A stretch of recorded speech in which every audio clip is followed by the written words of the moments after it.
Shoranur railway സ്റ്റേഷനിൽ വീണ്ടും കഞ്ചാവ് വേട്ട. റെയിൽവേ പോലീസിന്റെ നേതൃത്വത്തിൽ നടത്തിയ പരിശോധനയിലാണ് 8.5 കിലോയോളം കഞ്ചാവ് റെയിൽവേ സ്റ്റേഷനിൽ ഉപേക്ഷിക്കപ്പെട്ട നിലയിൽ കണ്ടെത്തിയത്.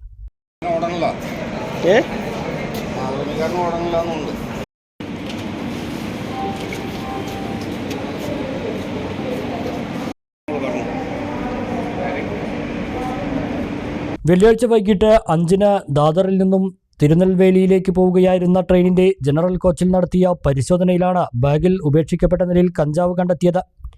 ട്രെയിൻ മാർഗമുള്ള കഞ്ചാവ് കടത്ത് വർദ്ധിക്കുന്നുണ്ടെന്നും വരും ദിവസങ്ങളിൽ പരിശോധന ശക്തമാക്കുമെന്നും SI അനിൽ മാത്യു പറഞ്ഞു. 7/2/2025 വൈകിട്ട് ഷൊർണൂർ എത്തിച്ചേർന്ന വൈകിട്ട് 5 മണിക്ക് എത്തിച്ചേർന്ന ദാദർ തിരുനെൽവേലി വണ്ടിയിൽ നിന്ന് ഉദ്ദേശം ഒരു 8.5 കിലോ കഞ്ചാവ് ഇന്നത്തെ ദിവസം കണ്ടെടുക്കാൻ പറ്റി. മുന്നിലുള്ള ജനറൽ കോച്ചിലാണ് ഇത് സൂക്ഷിക്കുന്ന ഒരു ബാഗിലാണ് ഉണ്ടായിരുന്നത്. ഇത് ഇത്രയെങ്കിലും ഒരു 8.5 കിലോ ഒരു മാസത്തിൽ നമ്മളൊരു 10-30 കിലോളം നമ്മൾ പിടിച്ചെടുക്കണം. ഈ പിടിച്ചെടുക്കുന്ന കഞ്ചാവ് ഇത്രയെങ്കിലും സമൂഹത്തിൽ എത്താതെ തടയുന്നതിൽ ഒരു പ്രധാന പങ്ക് വഹിക്കാൻ കഴിഞ്ഞതിൽ സന്തോഷം. കഴിഞ്ഞ മാസങ്ങളിലായി 50 കിലോയിലധികം കഞ്ചാവാണ് ഷൊർണൂർ റെയിൽവേ സ്റ്റേഷനിൽ നിന്നും പിടികൂടിയത്.